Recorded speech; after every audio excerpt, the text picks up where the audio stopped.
Hello and welcome back to World of Warships. Now, some of you, with valid reasons, did complain on my Des Moines, or I have no idea. It's a French name, I know. I absolutely have no idea how to pronounce this.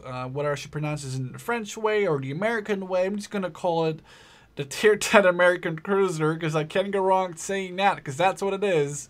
Nobody can argue on that before someone actually does in the comments, and I have to facepalm myself saying something, I don't know.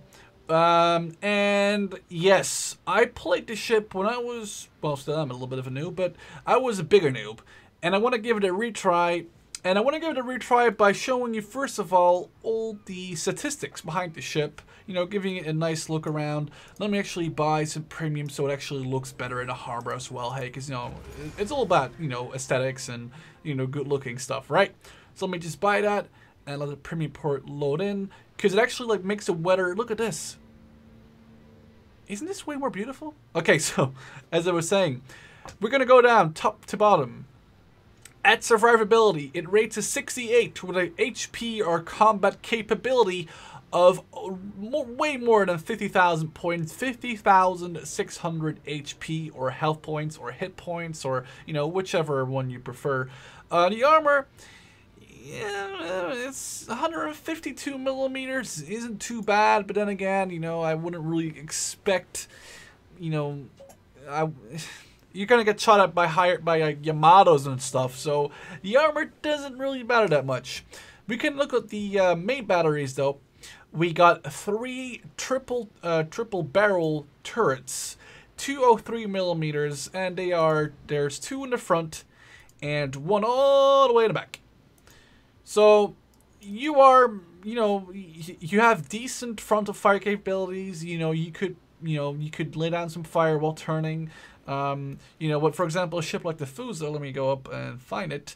You are kind of stuck because you have 4 guns which you cannot fire forward, which is 2/3 of your firepower.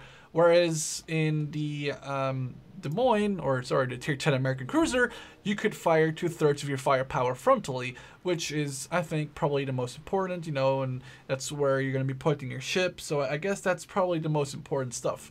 So. And the secondary armament isn't too bad either.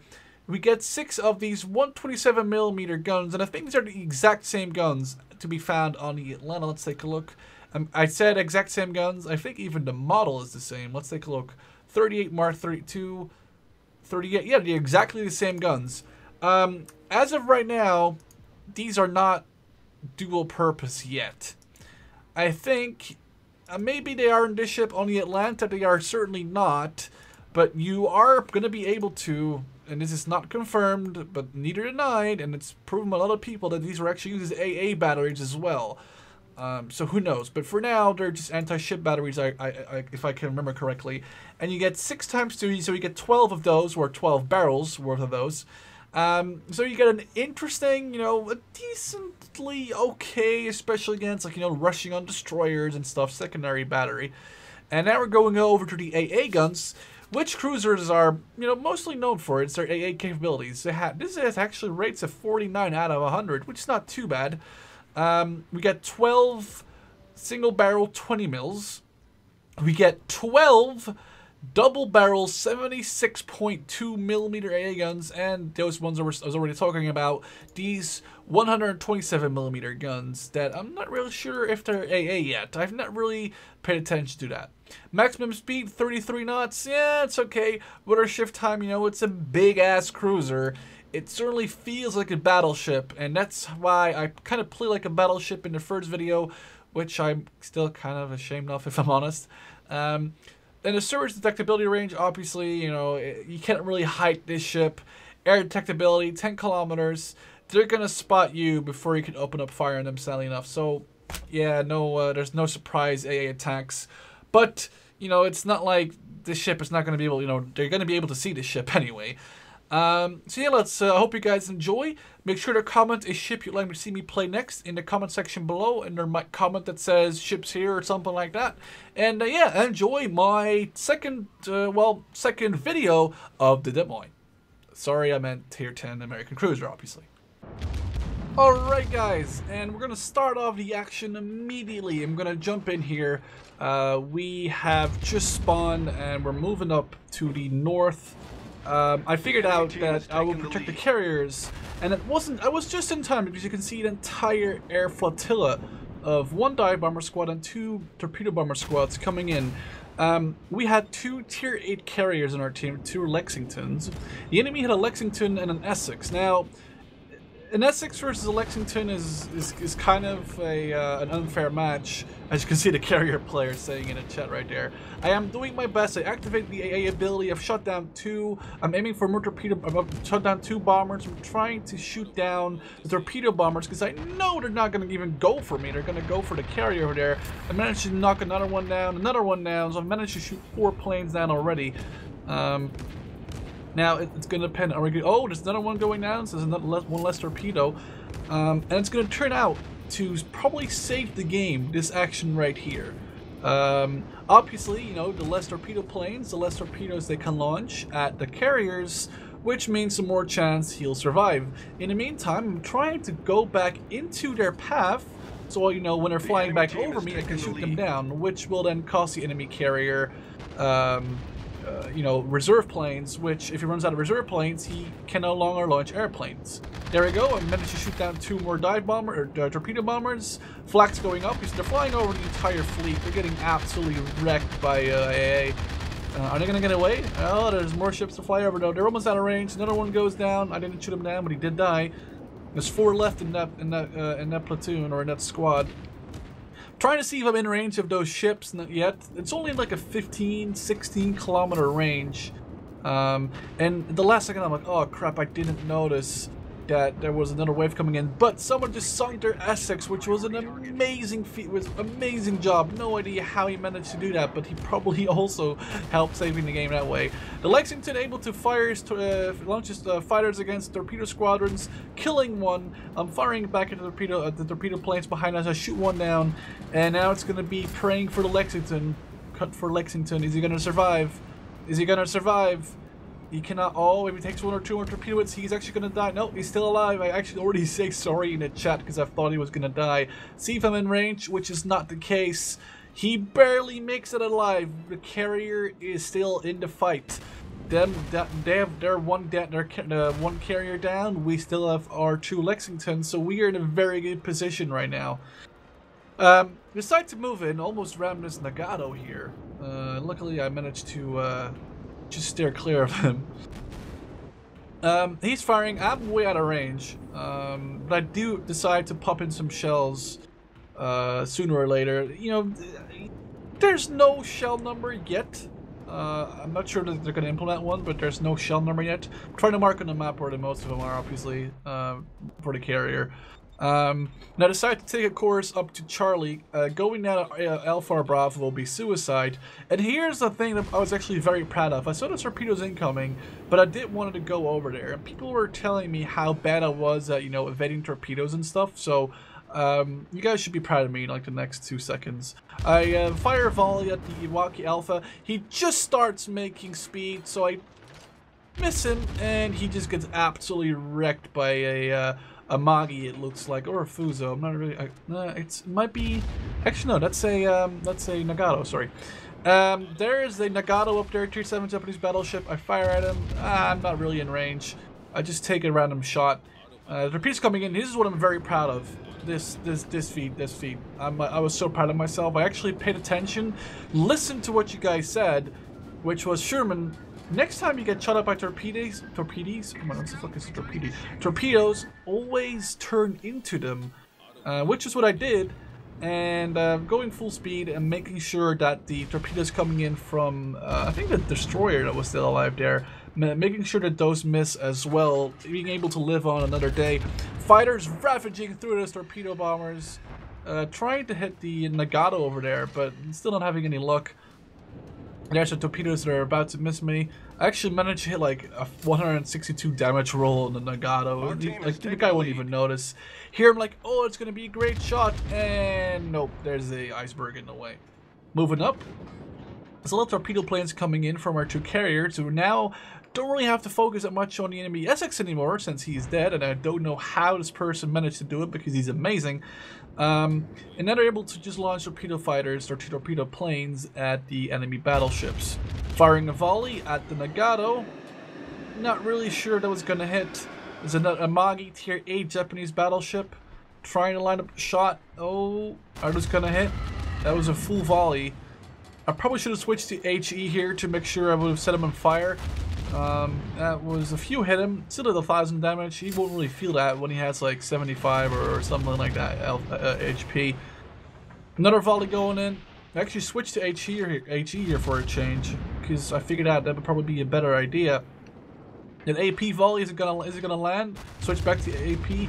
Oh, that was close. Are they gonna land? We might do some fire damage if they do.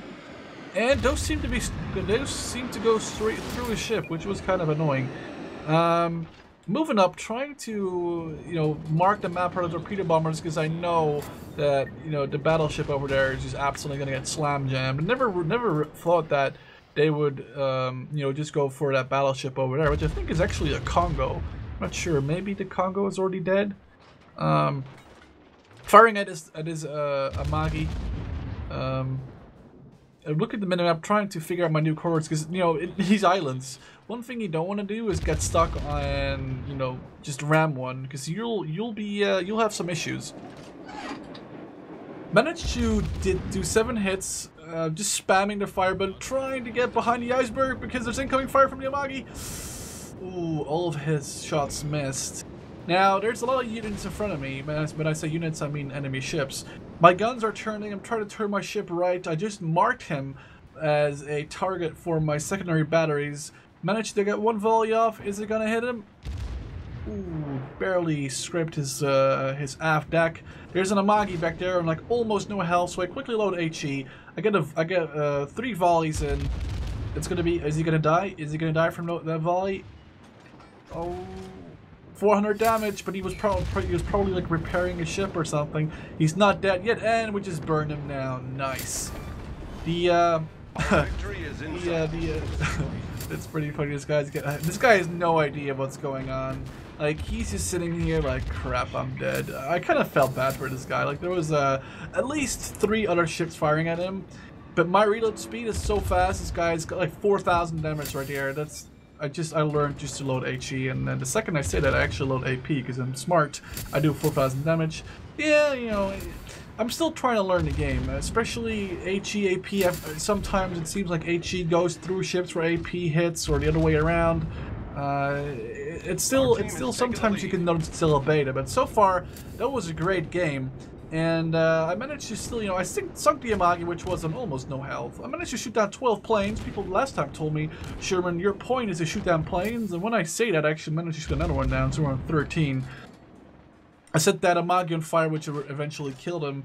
And in the last couple of seconds of the game, it's me and I think 2 Nagatos trying to take out this Amagi.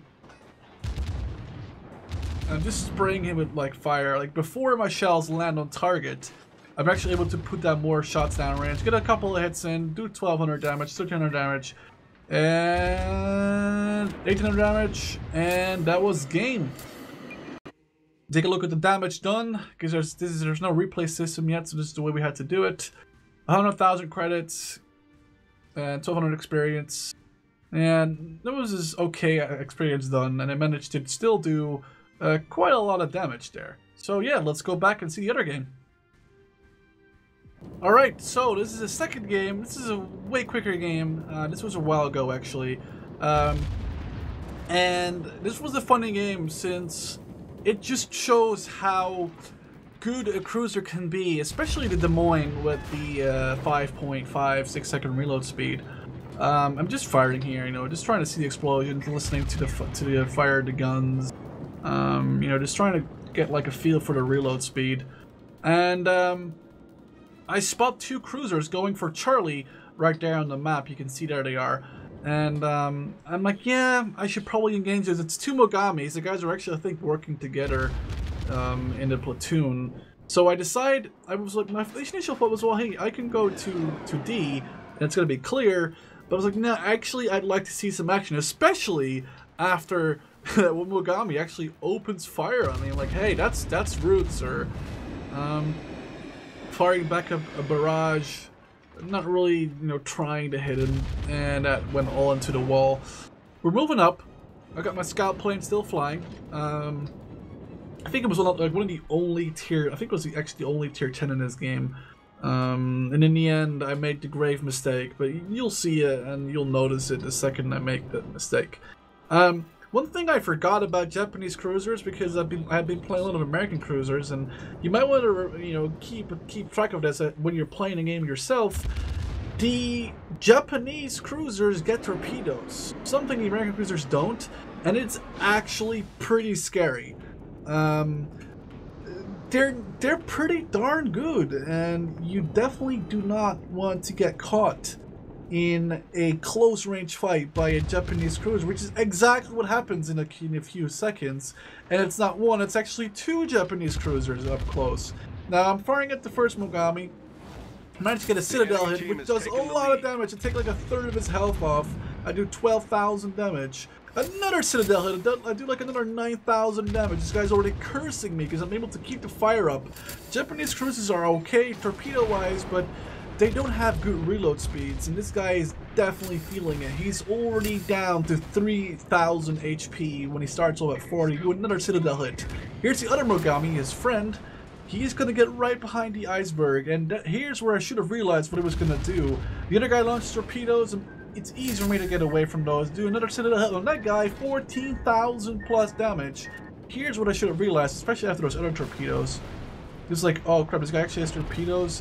The other guy, the other Mogami, able to do damage to me. Another Citadel hit. I'm so lucky. It's actually 2 in a row there. Able to keep my fire up though. He isn't. 9,000 damage. Here's the torpedoes coming in. I'm trying to turn away. I know that those last two barely hit me. I was able to turn into them. I destroyed the Mogami there.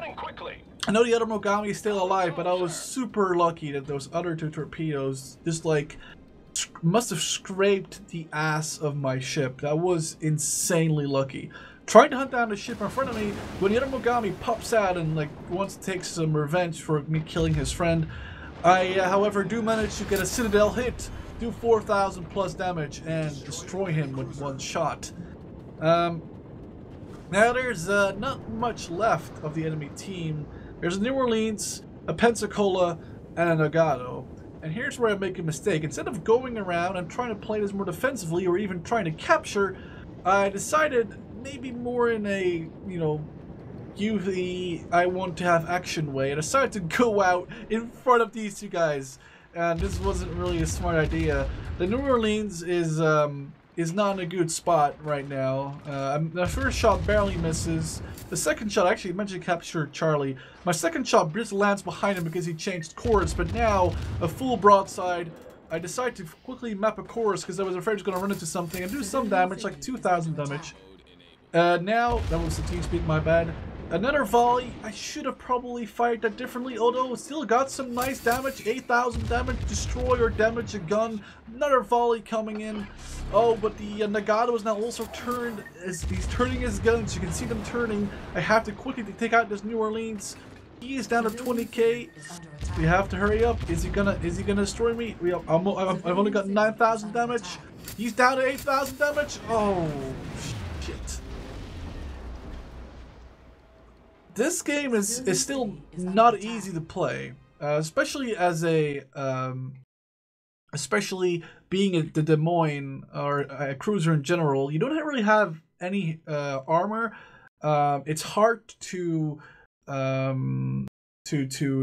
not go straight into the battle, and this was just me trying to, you know, show you guys a very, in my eyes, good game, and a good game in terms of, well, damage and kills, but not so much in team play or, you know, sort of, you know, strategic thinking. So I hope that you guys can learn from both games in good ways. You know, one, you know, like strategy, stay with the battleships, and the second one, you know, just to keep up the fire and yeah, you know, just have a blast of a game, and in the end, I guess get blasted out of the water yourself. Anyway, as always, thank you for watching.